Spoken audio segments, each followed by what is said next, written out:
if you look at the group of people that are attending the event, they are feeding the world. And what's amazing for us is, first of all, it's incredibly humbling. I mean, we coming from Montreal, where we're feeding 10,000 people, we're so proud, and we come here and, you know, we're the tiny little cute little farmer and cute little urban farmer. I mean, we feel that we have a concept that can really change agriculture. This conference really allows us to just take a step back, meet amazing individuals, understand where we fit in this unbelievably complex puzzle. And it's the contacts that we make are just great, and the learning just never stops. The Food and Environment Conference is trying to provoke us to think deeply about the bigger questions.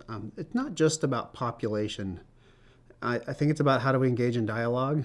And I think there was a really good point made that we can provide a statistic and each of us will interpret it very different ways. And so how do we at least understand how the lens by which the other parties are viewing the same statistic? And so I'm thinking about how to have these conversations in our company. I think this line of work is all about having a broad perspective.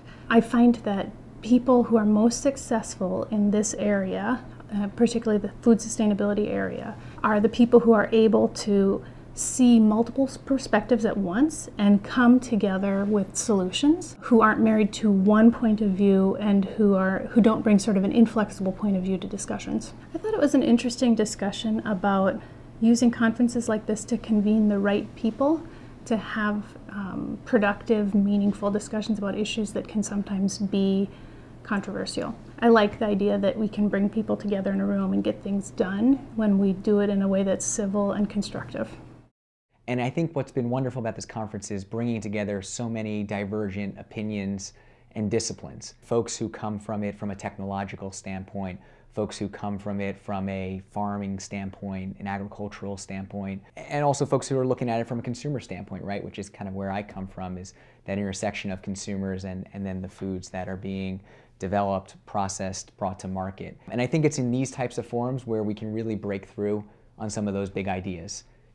It takes us all out of our comfort zone, our box, you know, that we live in each day, and you know, we get pushed by one another to say, okay, what is a big solution to solve some of these issues that we're dealing with?